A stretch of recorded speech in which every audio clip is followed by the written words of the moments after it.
Hola, un segundo, ahorita comparto la pantalla.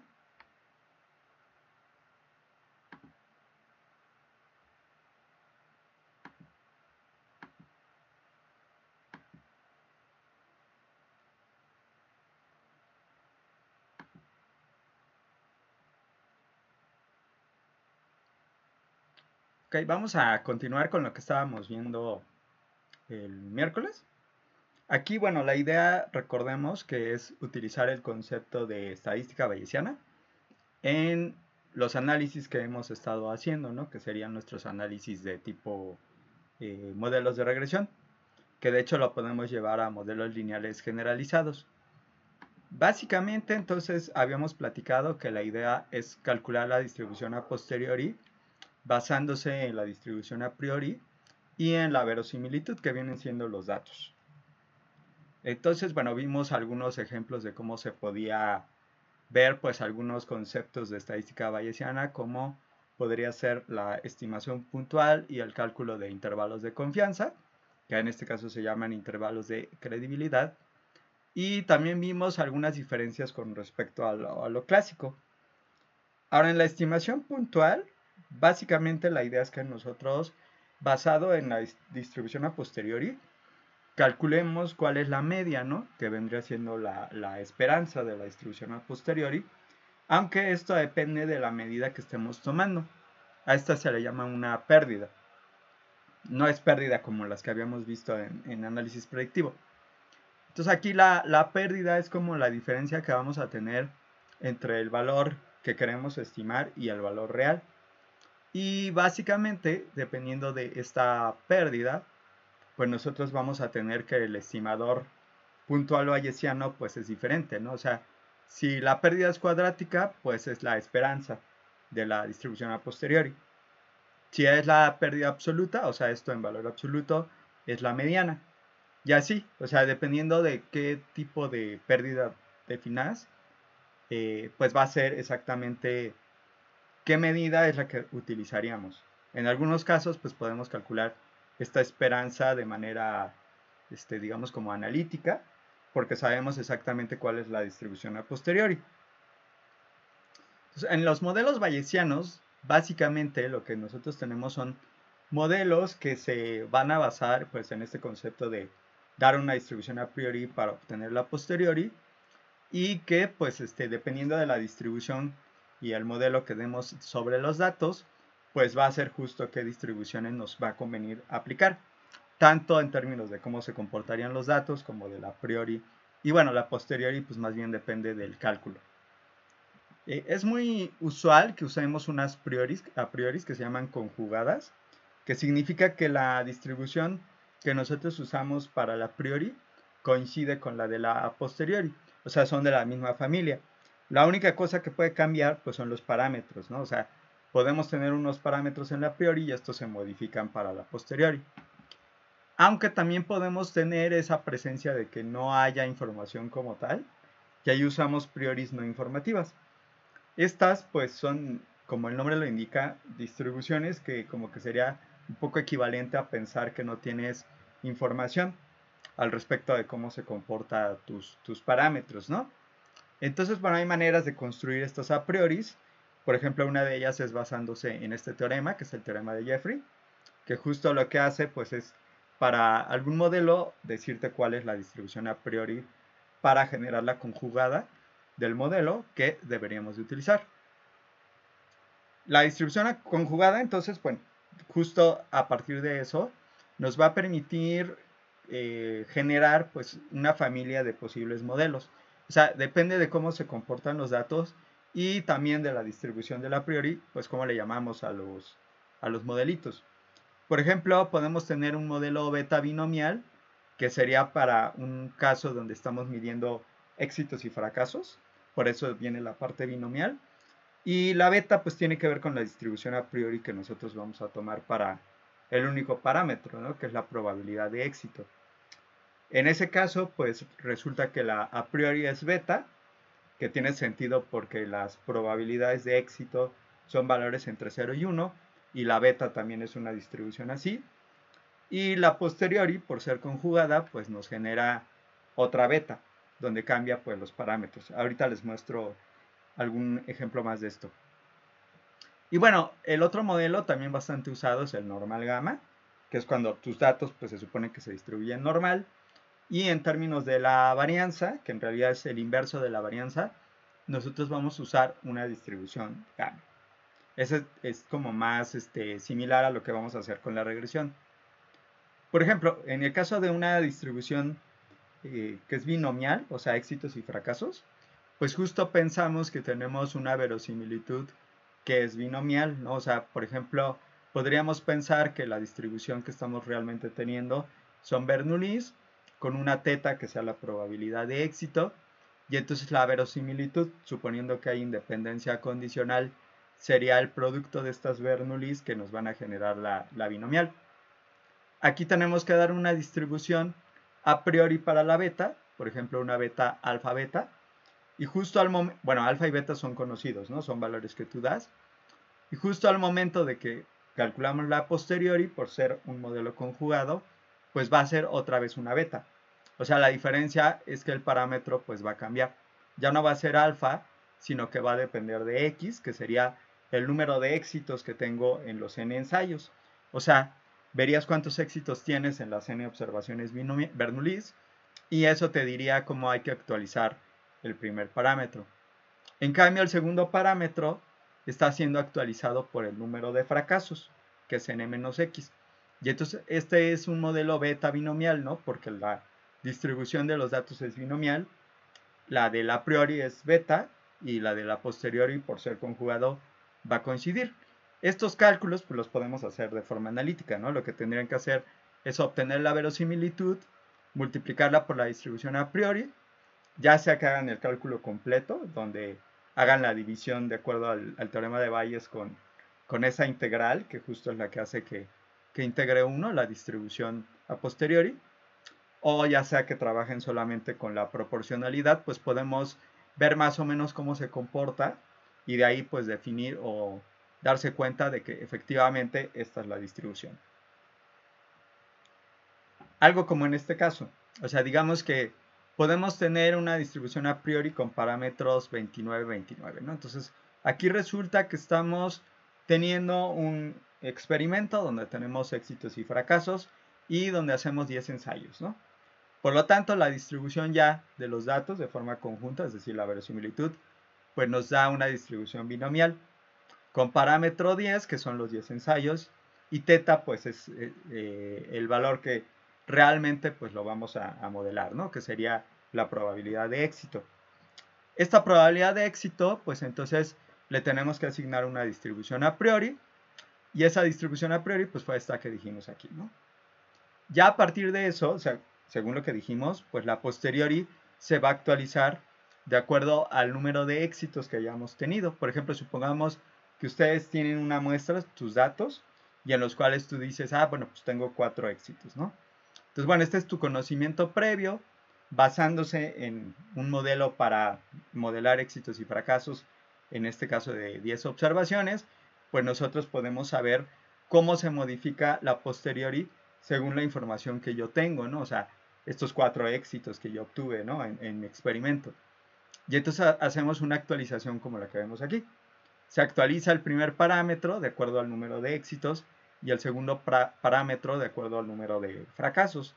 De tal modo que nos queda algo parecido a lo que tenemos en este gráfico, ¿no? O sea, teníamos la a priori original, que vendría siendo una beta, tenemos nuestros datos, que son los que corresponden en azul, y justo como comentábamos la otra vez, pues como que la posteriori se va moviendo de acuerdo a la información que tenemos, y sobre esta es sobre la que tú harías la inferencia. Esa es la idea de este tipo de modelos. Digamos que en este caso, pues tenemos este modelo para éxitos y fracasos, pero así podríamos tener modelos para distintas posibilidades. O sea, si tus datos son, por ejemplo, conteos, pues por ahí utilizas una distribución Poisson, en el caso de los datos. Y bueno, en el caso de los parámetros, ahí se usa el modelo Poisson-Gamma, donde la distribución del parámetro, que es la media, vendría siendo un valor, perdón, una distribución gamma. Y bueno, el que nos interesa un poco más es este modelo, que es el modelo normal gamma, ¿no? Aquí les voy a poner el modelo más sencillito, que es un modelo donde nosotros pensamos que nuestros datos son normales, pero pensamos que la varianza es un valor conocido. O sea, tenemos que la distribución condicional a los dos parámetros que tenemos, o sea, pues en este caso es mu y sigma cuadrada, pues es esta distribución que estamos dando aquí. Aunque en realidad, como la sigma cuadrada es conocida, el único parámetro desconocido pues es la media, y en realidad esto lo podemos poner condicional solamente a un único parámetro, la media. La idea es que nosotros entonces demos una distribución apropiada para la media. Pensando en el rango de valores que toma la media, pues aquí podría tener sentido una distribución normal sobre la media, ¿no? Y justo se toma también porque se puede calcular la conjugada de esta, es decir, la distribución a posteriori que coincide con la a priori. Y aquí, bueno, tenemos nuestra media, en la cual vamos a suponer que tenemos una media y una varianza conocidas. Esta es la distribución a priori. Y de ahí se puede demostrar que la posteriori es otra normal, donde los parámetros, tanto de la media como de la varianza, pues están dependiendo de los datos a través de x barra, por ejemplo, en el caso de la media a posteriori, y también depende de solo valores conocidos, que vienen siendo los valores que teníamos, por ejemplo, del tamaño de la muestra, del valor de la media, de la priori, de la varianza de la priori, de la varianza conocida, etcétera. Aquí igual, si lo quisieran ver de manera analítica, pues tendrían que calcular la distribución conjunta de nuestros datos, o sea, la verosimilitud, multiplicarla por la a priori y de ahí pues hacer el cálculo para obtener la posteriori. En el caso de la varianza, pues igual, depende solamente de datos, ¿no? Entonces todo esto lo podemos obtener. Ahora, el modelo que realmente nos va a interesar para lo que nosotros vamos a hacer son modelos donde tenemos más de un solo parámetro. O sea, los dos modelos que les enseñé, pues el valor del parámetro de probabilidad de éxito, pues es uno solo, ¿no? Y en el caso de la normal, como la varianza es conocida, pues la media es el único parámetro. Pero usualmente, pues tenemos modelos simplemente cuando la distribución es normal con media y varianza desconocidas, donde justo tenemos más de dos parámetros, ¿no? Más de un parámetro. Justo aquí, ¿no? Sería este tipo de procedimiento, donde en realidad nosotros, por ejemplo, en la normal, con media y varianza desconocida, pues tendríamos que la k vale 2, la media y la varianza. Tenemos entonces otra vez nuestros datos, que es nuestra muestra que nosotros estamos teniendo, que estamos suponiendo que pues, tiene alguna distribución asociada, condicional. De aquí nosotros podemos calcular la posteriori basándose en la distribución conjunta, es decir, la verosimilitud, la a priori y usando la proporcionalidad que ya dijimos. Y bueno, aquí la única diferencia es que posiblemente en términos de la posteriori, a ti te interesa la posteriori de solamente uno de los parámetros, ¿no? Entonces, bueno, ya sabemos, pues ahí en probabilidad que podemos obtener esa distribución a posteriori de algún parámetro, no sé, por ejemplo, del jésimo, básicamente si nosotros hacemos pues la integración apropiada sobre todos los parámetros excepto el jésimo, ¿no? Y entonces, bueno, en general se va a suponer, como aquí lo estoy dando, que en el caso de la distribución a priori se tiene independencia, ¿no? O sea, hay una independencia de todos los parámetros del a priori. Y entonces, bueno, nada más lo importante sería hacer el cálculo y ya si nosotros queremos el de un parámetro específico, pues hacer la integración correspondiente. Entonces, bueno, esto es lo que se hace en general, ¿no? O sea, algebraicamente, pues lo que les comentaba desde la vez pasada, esta parte bayesiana pues no es tan sencilla porque involucra muchas cosas que necesitamos. Y bueno, justo, ¿no? El caso normal, ya cada vez nos vamos aproximando más al modelo que nos interesa, que es el de la regresión. Vamos a tener tanto la media como la varianza desconocidas. Este modelo va a ser un modelo normal gamma, que de hecho hace rato me equivoqué en la diapositiva del nombre del modelo normal cuando la media era desconocida y la varianza conocida, porque este es un modelo normal, porque tanto para la media como, digamos, como que en el caso de esa distribución, tanto en los datos como en la a priori, tenemos distribuciones normales.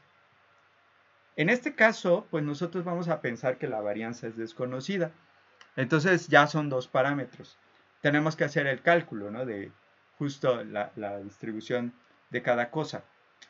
Entonces, bueno, ahí lo que se va a suponer es algo más o menos parecido a lo que hemos estado manejando.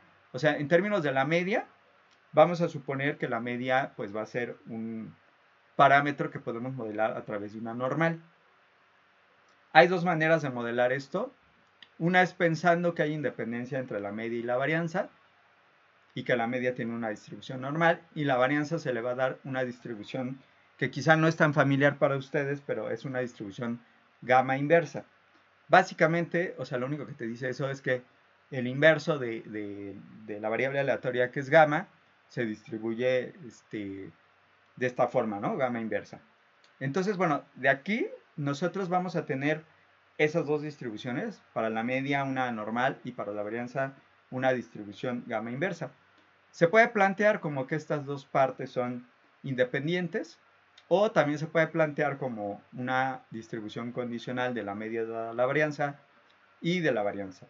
Independientemente de cómo se haga, más o menos como que el resultado es equivalente.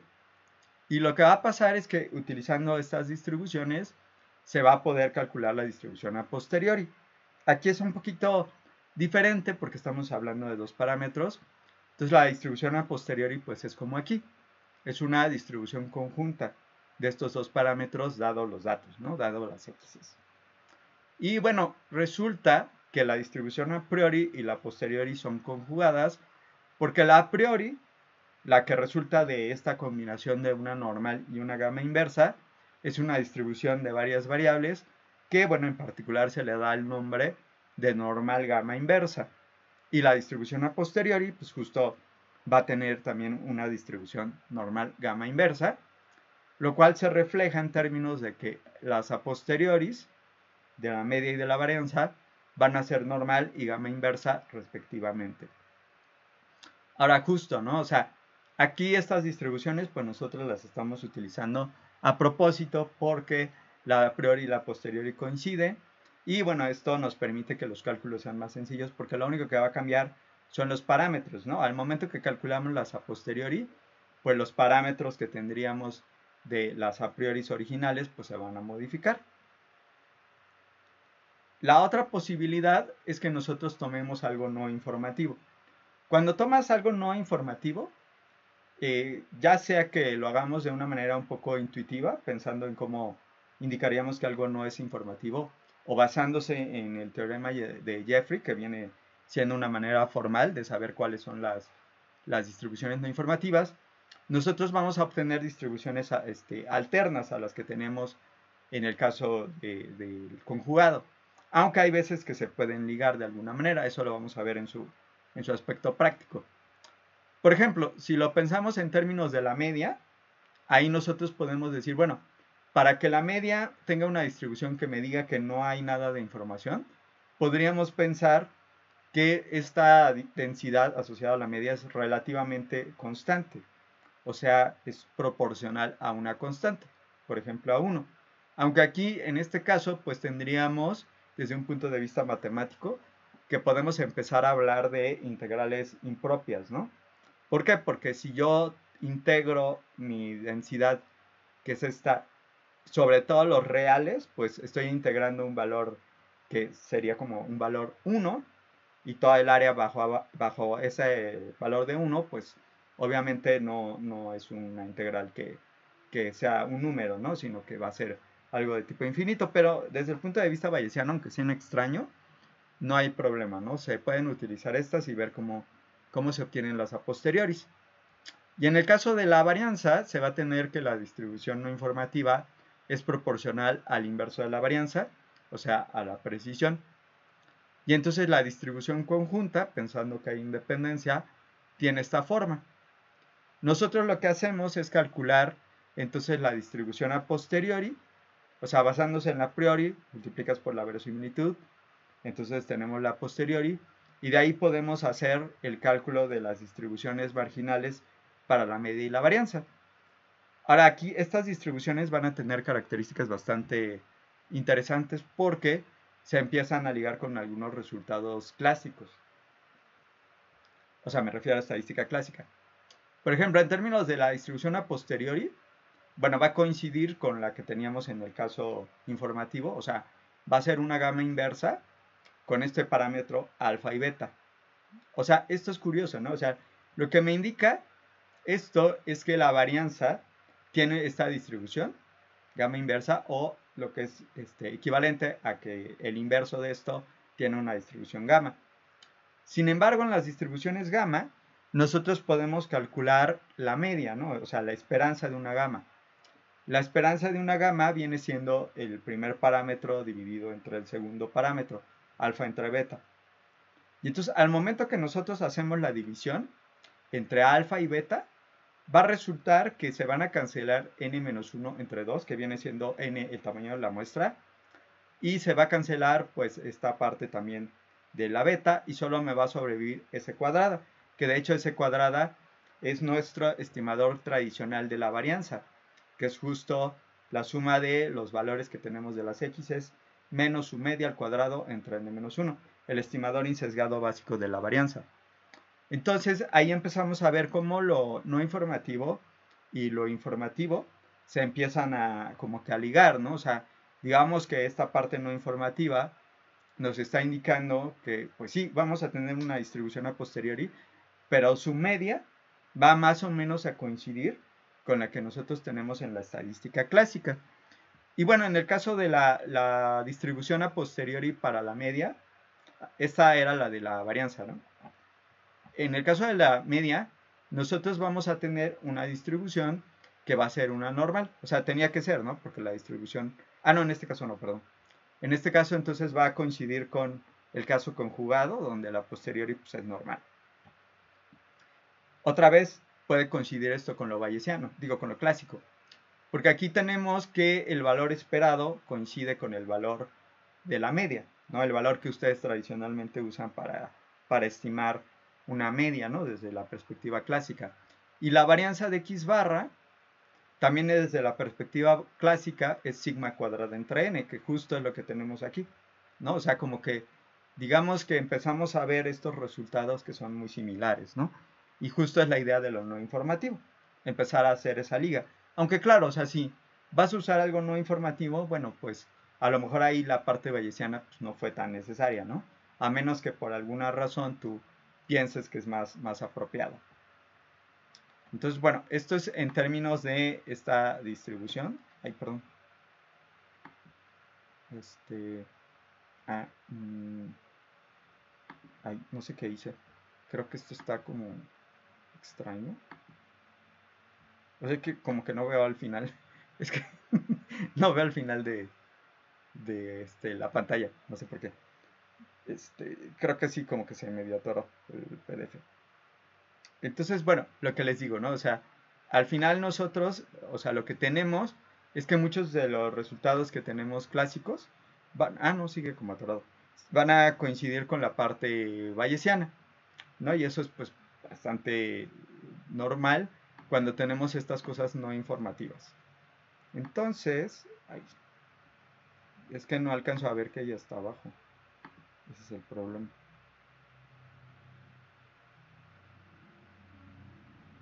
A ver, déjenme hacerlo más chiquito. Nomás a ver si ahorita me responde. Y justo, ¿no? O sea, como que empezamos a ligar esta parte como clásica y el chiste pues es empezar a ver cómo podemos como que plantear la regresión, ¿no? O sea, la regresión al final está involucrando, bueno, la regresión tradicional está involucrando la distribución normal. Entonces, como pues tenemos eso, perdón, la estoy pasando a la otra pantalla, a ver si ahí ya no tengo problema. Y si no, ahorita les comparto la pantalla. Entonces, bueno, en el caso de la parte de nuestro modelo de tipo regresión, pues tenemos involucrada estas distribuciones normales, ¿no? Es por eso que como que nos puede ser útil. Porque, pues, al momento que nosotros planteamos esos modelos. Ay, ya se volvió a abrir aquí. Ah, bueno, pero ya se ve. Ah, es que ya había llegado al final. Ya había llegado al final. Pensé que todavía me faltaban más cosas. Entonces, vamos a tener algo parecido a esto, ¿no? O sea, al final, ¿qué pasa? Desde el punto de vista de una regresión tradicional, nosotros lo que estamos modelando es cómo se comporta la media, ¿no? La esperanza. Si se acuerdan, cuando yo di como que esta definición de modelo lineal generalizado, todos los modelos lineales generalizados se basan en pues una transformación de la media, o sea, de la esperanza, y esto pues se hace a través de una liga que nosotros vamos a asignar y de, pues como aquí, dar una distribución, ¿no? Sobre los datos que se supondría que debe ser un miembro de la familia exponencial. Entonces, es que lo que me hizo bolas es esto que dice 36 de 29, pero bueno. Bueno, entonces pues más o menos aquí empezamos a ligar con estos conceptos. Pero bueno, va a haber algo que estos también se los voy a platicar un poquito. No, todavía no. Ahorita les platico de esa parte.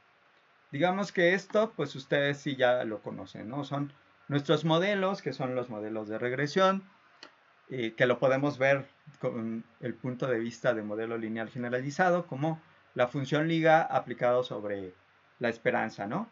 En este caso lo vamos a ver como una esperanza condicional que va a depender de los inputs y de los parámetros. Aquí nosotros tenemos nuestros parámetros, que son los que nos dan la combinación lineal.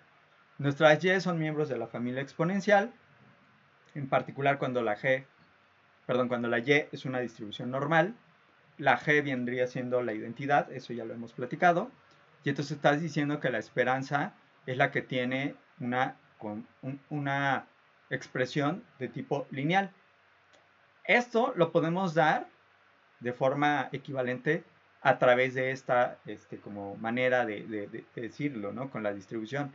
O sea, decir que la distribución de y, en este caso bayesiano, pues es importante que todo lo veamos condicional. Condicional a los parámetros y a los datos, pues se distribuye normal con la media, que vendría siendo una combinación lineal de los inputs, y la varianza, ¿no? Nuestra sigma cuadrada. Entonces aquí ya tenemos algo que se parece más a lo que les estuve mostrando ahorita. O sea, vamos a tener datos y1, y2 hasta yn, donde nosotros tenemos que les estamos asignando este modelo bayesiano y donde nuestros parámetros son las betas, que en realidad pues es un vector, el vector de los parámetros, y nuestra varianza, que sí es un escalar. Entonces tenemos que asignar a priori para este vector de parámetros y para la varianza.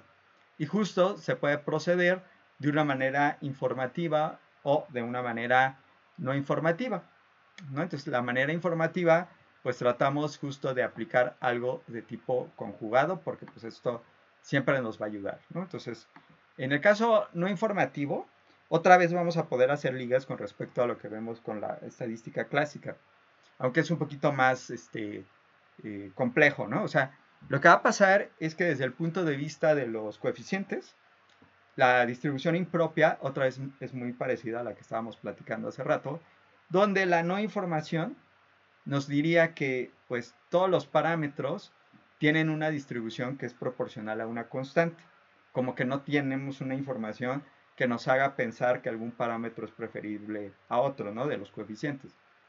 Y en el caso de la varianza, pues otra vez va a ser proporcional al recíproco de la varianza, o sea, a la precisión.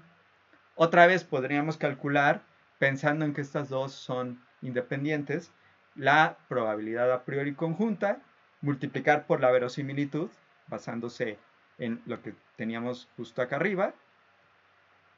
Estos serían como digamos las distribuciones de cada observación. Entonces podemos multiplicarlos. Y de ahí nosotros podemos saber cuál es la distribución a posteriori. Esta distribución a posteriori que nosotros obtenemos, pues va a ser tanto para la parte de los coeficientes como para la parte de la varianza.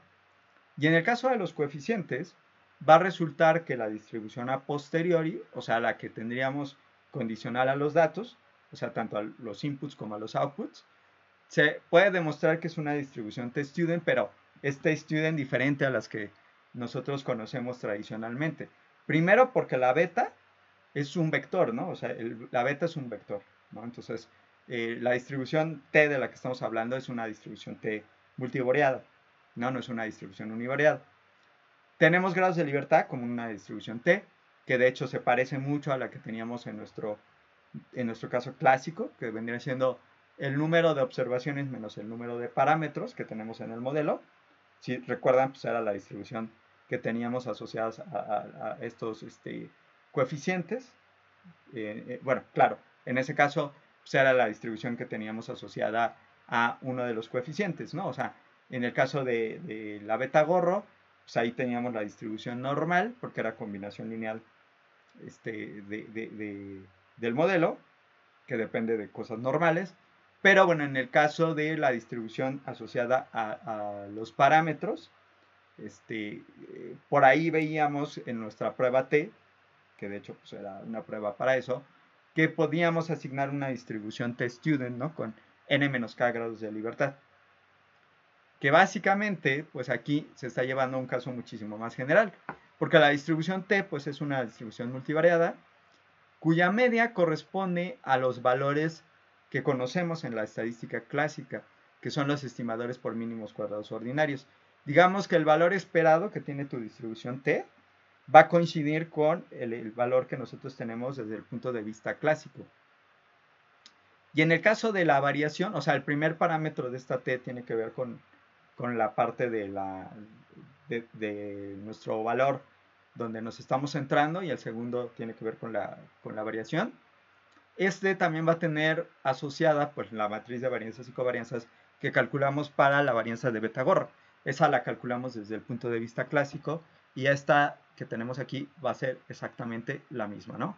Que si recuerdan, pues esa la calculamos como sigma cuadrada por x transpuesta a x a la menos 1.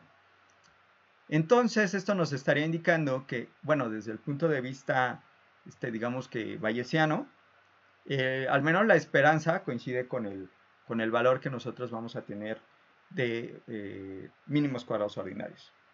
Y en el caso de la varianza, también se puede calcular la posteriori, y otra vez se va a ligar con lo que nosotros teníamos desde la perspectiva clásica. Desde la perspectiva bayesiana, va a resultar que la posteriori es una gama inversa.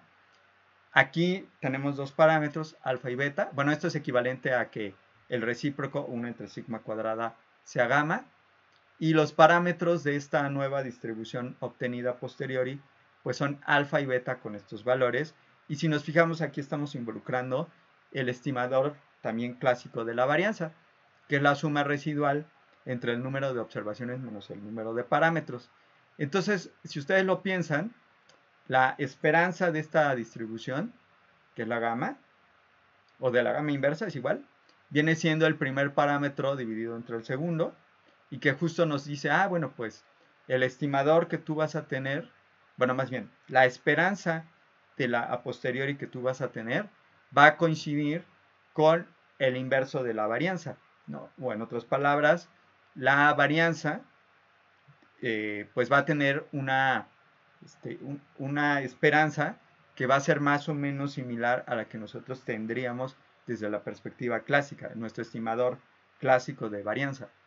Y entonces, pues otra vez, ¿no? Hacemos esta liga entre la parte clásica bayesiana y esta parte no informativa.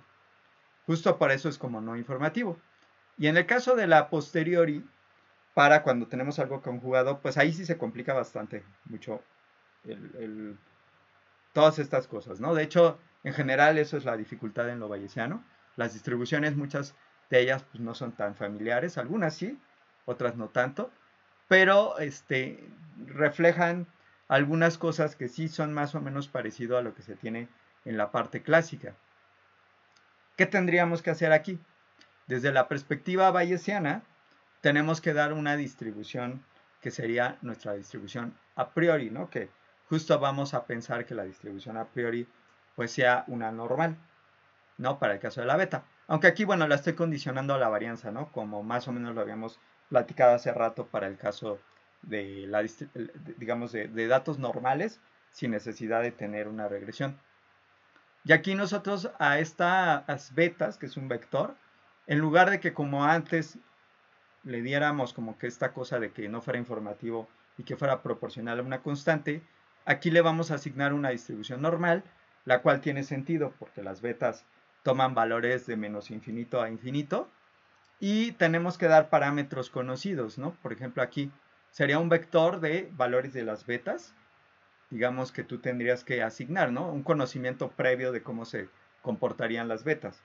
Supongamos que ustedes, por alguna razón, a lo mejor que han hecho algún estudio a través de leer distintos papers o lo que sea, dicen, pues la manera en que se supondría que se relacionarían mis observaciones de los inputs con el output son basadas en estos coeficientes. Bueno, eso lo vacían aquí. Y en el caso de la parte de la varianza, que en realidad aquí es una matriz de varianzas y covarianzas, vamos a tener pues la varianza en la diagonal y fuera de la diagonal 0. En otras palabras, pues esta distribución está suponiendo que hay como que una no correlación, ¿no? de nuestras distintas betas, o sea, de los distintos parámetros. En el caso de la varianza, otra vez se va a incluir una gama inversa con valores conocidos. Aquí de manera pues arbitraria estoy dando esta fórmula, ahorita van a ver por qué. Esta parte es conocida, esta parte también es conocida. Esta sí era una distribución multivariada, porque la beta era un vector. Esta sí es una distribución univariada, entonces todas estas cosas son escalares. Este es alfa y esta es beta de la distribución gamma inversa. Y bueno, de aquí se puede calcular cuál es la distribución a posteriori.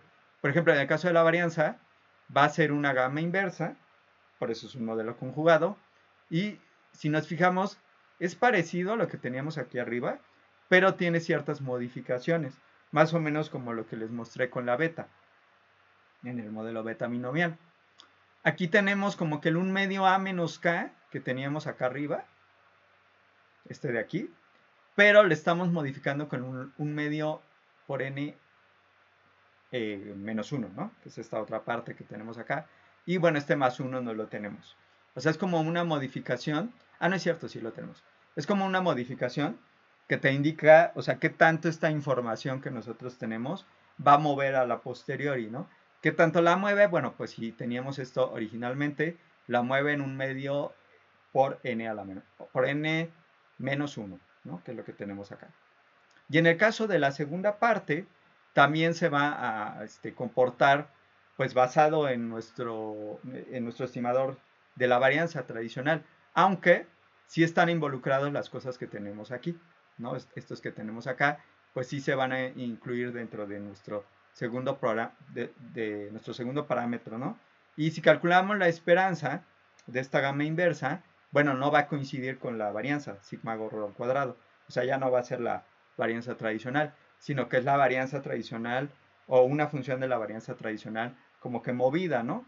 Justo porque tenemos la información previa.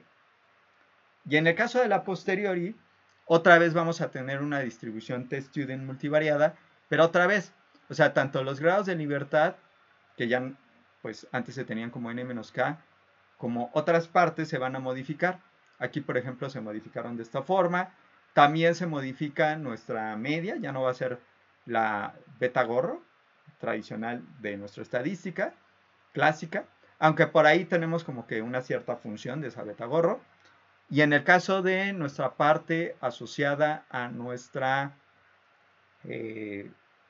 nuestra segunda parte de aquí, de nuestra distribución T, que tiene que ver con la matriz de varianzas y covarianzas, tampoco va a ser exclusivamente la sigma gorro al cuadrado, sino que por ahí va a involucrar pues cosas más complejas, ¿no? Que de hecho pues, esto ya al final va a generar una matriz, ¿no? Entonces por ahí entra la sigma gorro al cuadrado, pero también entran el conocimiento previo que tenemos de las betas, entra por ahí también el coeficiente que estimamos de forma clásica, pero también modificado. Entonces, como que ya esta distribución se complica muchísimo más, ¿no? Que la distribución que teníamos originalmente. Y entonces, bueno, ¿qué va a ser la idea? ¿No? Desde el punto de vista bayesiano, puede ser muy complejo que nosotros calculemos estas distribuciones a posteriori, dependiendo del modelo que estemos utilizando. O sea, hay modelos que, bueno, como el beta binomial, ¿no? Por eso se los quise mostrar. En ese caso, pues tenemos cuál es la distribución a posteriori. Es una expresión fácil de calcular de forma analítica, cerrada. Sabemos quién es la distribución a posteriori y solamente es cuestión de modificarla de acuerdo a los éxitos y a los fracasos. En el caso normal, pues todavía se podía manejar, pero en el caso de estas distribuciones que tendríamos para nuestro caso ya de la regresión, pues se vuelve más complejo por el tipo de distribuciones. Y ya pensando en modelos más complejos aún, donde ya las a priori, por ejemplo, no necesariamente generen conjugados ni sean modelos tan conocidos, pues ya se vuelve inmanejable, ¿no? O sea, no hay manera de calcular de forma analítica la distribución a posteriori. Y el procedimiento que se utiliza en la estadística bayesiana, entonces se basa en simulaciones, ¿no? O sea, mucho de lo que se hace en la estadística bayesiana, pues se está basando en simular observaciones de la distribución a posteriori. O sea, no vamos a llegar a la fórmula analítica, pero basándose en la a priori y en la verosimilitud, nosotros vamos a tener, que eso lo tenía en la otra, basándose en la a priori y en la verosimilitud, nosotros vamos a tener como que esta cosa que tenemos aquí, que sería el kernel. Y entonces hay muchos procedimientos de tipo simulación que lo que hacen es decir, bueno, tengo el kernel y aunque no conozco a qué distribución corresponde, basado en ese kernel voy a hacer simulaciones, porque al final esto va a ser una función de teta. Y esas simulaciones se van a basar en conceptos de procesos estocásticos, ¿no? Que parecería que como que no tienen nada que ver. Entonces, bueno, aquí digamos que les voy a platicar solo un poquito de esa parte, digo, como para que más o menos lo sepan, no me voy a meter tanto en los algoritmos, pero, o sea, la idea de estos procedimientos es simular cadenas de Markov, ¿no? Y entonces, en esa simulación de cadenas de Markov, tratamos de llegar a la distribución que es la distribución estacionaria. Si recuerdan, cuando ustedes manejaban cosas de procesos estocásticos, pues tenían que las cadenas de Markov, justo como el nombre lo indica, significa que hay no memoria, ¿no? O sea, una cadena de Markov, pues es un proceso estocástico, es un seguimiento de variables aleatorias a través del tiempo y que tiene esta propiedad markoviana de no memoria, ¿no? De que, digamos que una observación que tú tienes en el tiempo t solo depende de, pues, el valor observado del tiempo previo. Aquí nosotros lo que vamos a hacer es hacer simulaciones de esas cadenitas, donde básicamente vamos a tener que dar pues alguna distribución que es la que nosotros queremos simular o alguna función de la distribución que nosotros queremos simular. Por ejemplo, aquí g de teta, ¿no? Que es el kernel.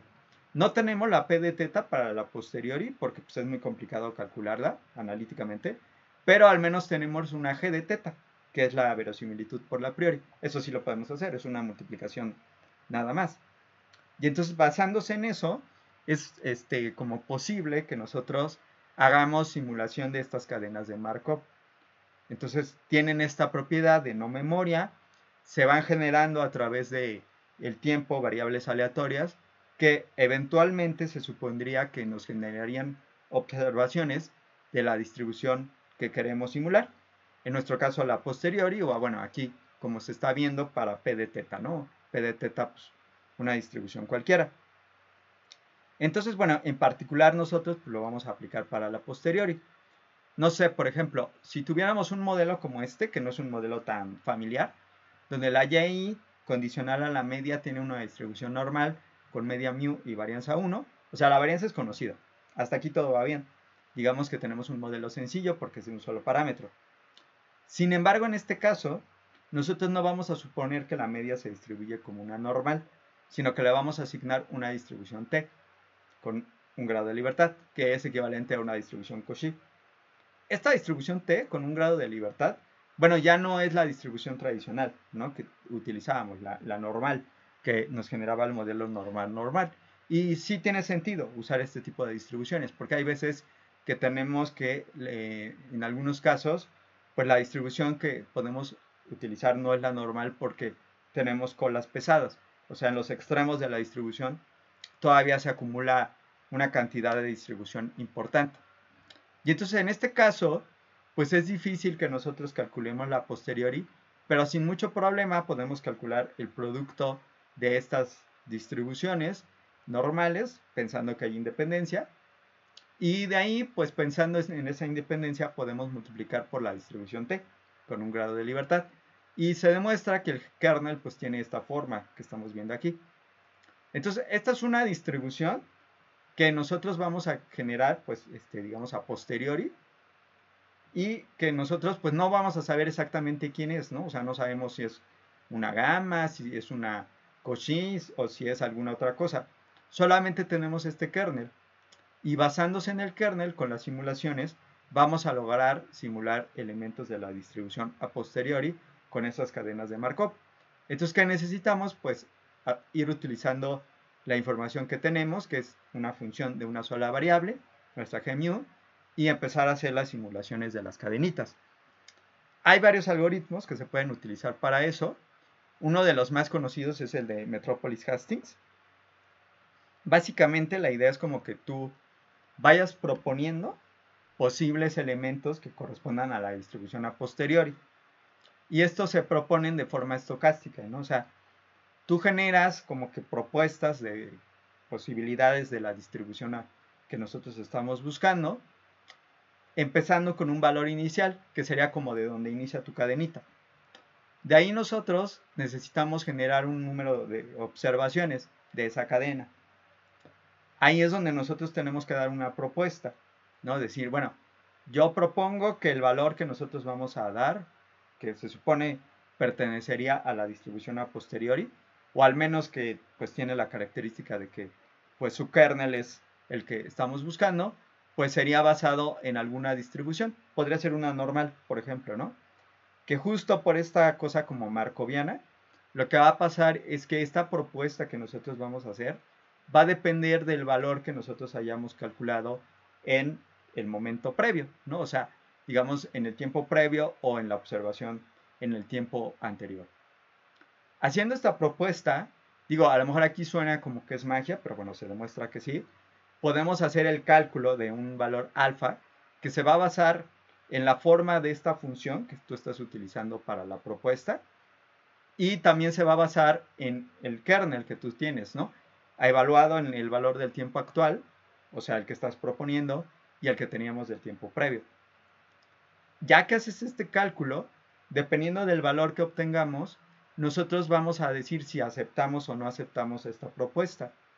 Si el alfa es mayor o igual que 1, aceptarías siempre la propuesta, ¿no? O sea, dirías, bueno, pues voy a asignar a que el valor de la cadena del tiempo que tendríamos como el tiempo i sea teta asterisco.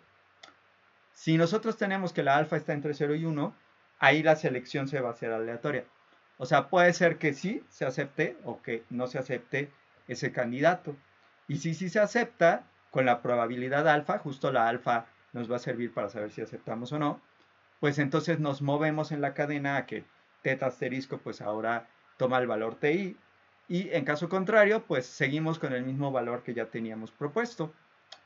Al final nosotros con esta propuesta lo que vamos a ir haciendo es simular valores de la cadena y que en algún momento o eventualmente se supondría que va a empezar a llegar a tener las características de la distribución a posteriori. Entonces, ¿qué pasaría? Que ya a lo mejor tú ya cuando llegas a un cierto punto, tú, no sé qué, digas, voy a simular 100.000 observaciones, ¿no? Entonces, de esas 100.000, va a llegar a un punto, por construcción, que vamos a llegar a la distribución estacionaria, como en las cadenas de Markov. Recordemos que en las cadenas de Markov, la distribución estacionaria es la distribución que tenemos a la larga, ¿no? O sea, digamos, conforme nosotros vamos a tener, pues como que distintos estados, así se le llamaban las cadenas de Markov, sería como la distribución que asignamos a cada estado a la larga. Entonces aquí va a pasar eso, ¿no? O sea, en algún punto vamos a llegar a la distribución estacionaria que por construcción va a ser la que pues tendría el kernel que nosotros estamos dando a través de la G. Y entonces, bueno, de ahí pues hay varias cosas que tenemos que decidir, ¿no? Primero, o sea, si realmente sí estamos llegando a esta distribución estacionaria, porque, o sea, si recuerdan de la parte de nuestros cursos de procesos estocásticos, pues muchas veces no se llegaba a la distribución estacionaria, o sea, no se tenía esa distribución. Entonces aquí justo lo que vamos a tener que ver es si efectivamente llegamos a la distribución estacionaria. Puede ser que no hayamos llegado por muchas circunstancias. Puede ser que al momento que nosotros propusimos el modelo con cierta a priori, pues como que no tenga mucho sentido y que pues, realmente nunca converjas. Puede ser también que al momento de dar estas propuestas y empezar a dar estos pasos para irte moviendo sobre la cadenita, que nosotros tengamos que, pues, estos pasos son muy cortitos, ¿no? Por ejemplo, que entre una iteración y la otra, pues no te mueves casi nada. O podría ser lo contrario, ¿no? Que damos pasos enormes, ¿no? Entonces, bueno, son muchas cositas que podemos tomar en cuenta para que al momento de hacer la simulación nos demos cuenta de si realmente estamos llegando a algo estacionario. Y también lo que usualmente se hace es que algunas de las primeras observaciones que nosotros tenemos, de las primeras observaciones simuladas, se desechan, porque pues digamos que ahí apenas vamos empezando, ¿no? Ahora sí que como que tú vas apenas iniciando, entonces, o sea, todavía no te estás acercando a la distribución estacionaria. Es como en procesos estocásticos, ¿no? Cuando apenas vamos haciendo nuestros cálculos para calcular estas probabilidades a capazos, partiendo de un estado I a un estado J, bueno, o sea, ahí hacíamos varios cálculos para que ya en algún momento, si nosotros hacemos ese cálculo para acá muy grande, ya digamos, entonces sí, ya me estoy acercando a la distribución estacionaria. Entonces aquí desechamos algunas observaciones y bueno, también hay algunos métodos, que eso los vamos a ver, que también te ayudan a saber si sí estás llegando o no estás llegando a esa distribución estacionaria, ¿no? También hay cosas que se pueden hacer, como simular más de una cadena. O sea, por ejemplo, podríamos simular 3, 4 cadenas. Y entonces así puedes usar la información de todas las cadenas simuladas para que, pues como que tengas más posibilidades y a lo mejor más confianza de que sí estás llegando a un buen resultado. Les digo, todo esto es más como muy general, pero, o sea, es también para que sepan las cosas que vamos a estar haciendo desde una perspectiva práctica, ¿no? Entonces, la siguiente sesión, justo lo que les voy a mostrar, que de hecho la sesión va a ser ahora en lunes, lo que les voy a mostrar es ahora sí desde un punto de vista práctico estas cosas de las que hemos estado platicando y bueno, me voy a ir entre la parte teórica y práctica para que más o menos vayamos viendo cómo se refleja una cosa con la otra. Entonces, no espero que esto ya lo entiendan así a la perfección, o sea, les estoy dando un panorama general, ¿no? Pero bueno, no sé si tengan alguna duda de estas cosas. O sea, seguro 1000, pero no sé si tengan alguna pregunta específica. ¿No? Bueno, Yo sí tengo una. Vamos a ocupar stand. este, sí se puede usar Stan, pero fíjate que ese software funciona más con comandos y yo se los quiero dar más, irme a las tripas, ¿no? O sea, nosotros vamos a definir la verosimilitud, vamos a definir pues como que todas las distintas cosas y Stan lo que hace es, digamos, como que ya todo eso integrarlo en un solo programa. O sea, Stan es como una librería, hagan de cuenta, que se puede cargar desde R y entonces maneja toda la parte bayesiana de una manera como más sencillita. Pero yo lo que quiero es que, pues más bien entendamos las cosas que se hacen, ¿no? O sea, desde como las definiciones. Entonces me voy a ir más bien a RJAX. JAX es como un software que se utiliza para toda esta parte justo de simulación y todas las cosas que estamos viendo, pero Stan básicamente utiliza como que estas cosas, ¿no? Exacto, quiero ser más explícito para que quede como más claro, ¿no? Y que no sea nada más el comando y ya, ¿no? O sea, que más o menos vayan entendiendo cómo se hacen las cosas. Pero si ya más o menos entienden esto, Stan no les costaría nada de trabajo, porque pues, prácticamente es usar un comandito, ¿no? Entonces, eh, no sé si tengan alguna otra duda de estas cosas. Está bonito, ¿no? Según yo. Pero bueno, lo vamos viendo ya más la siguiente sesión. Entonces cuídense mucho, buen fin de semana y descansen. Bye bye. Tengo otra pregunta. Bueno, Sí, ya no está tan adelante, adelante. relacionada con ahorita lo que vimos. Ajá. Este, ¿Cómo es el calendario de las evaluaciones que quedan? Porque me preocupó un poco que pues, me volví a revisar la presentación y o sea, están programadas 4 tareas de exámenes y el proyecto todavía, no, bueno, o sea, nos faltarían 3 tareas y el proyecto. Ajá. Y, o sea, me pregunto es como de si ya hay un calendario para las evaluaciones que quedan. Sí. No, bueno, de la tarea, la que viene, ya se las voy a dar. De hecho, se me olvidó hace rato, ¿no? Pero la iba a subir. Entonces, bueno, ahí va la segunda tarea. La verdad, dudo que hagamos las 4 tareas. O sea, esa era como la idea. pero probablemente nos vamos a quedar con 3 tareas. Digo, ahí habrá que ver si se integran o no. El proyecto ese sí es a fuerzas, ese sí va. Y en cuanto a igual a los temas, pues ahí igual no me interesa así como que ver todo así al aventón, sino más bien pues que lo que veamos lo veamos bien, ¿no? Entonces, yo pienso que vamos a llegar por lo menos hasta regresión Poisson, ¿no? Pero bueno, justo ahí son cositas que hay que ir evaluando. Entonces, yo mismo tengo que ver también cómo está lo del calendario. Digo, ahorita no me he preocupado tanto porque pues, ya sé que esta tarea ya sería la segunda y la tercera pues va a ser como de lo que alcancemos a ver, ¿no? De lo siguiente, o sea, digamos que la segunda ya abarca estas cosas, ¿no? Entonces como que vamos al día. Y la tercera pues lo que alcance a ver, ¿no? Entonces, lo que se pueda ver, que se vea bien. Y lo que sí, eso sí, de una vez les digo, porque eso sí no se cambia, pues es la parte de la evaluación final con lo del paper, ¿no? Eso sí. Entonces, bueno, no sé si tengan alguna otra duda de esto. Yo no, muchas gracias. Vale. Bueno, ahora sí, cuídense, nos estamos viendo. Bye bye. Hasta luego. Gracias, hasta luego. Bye. Gracias.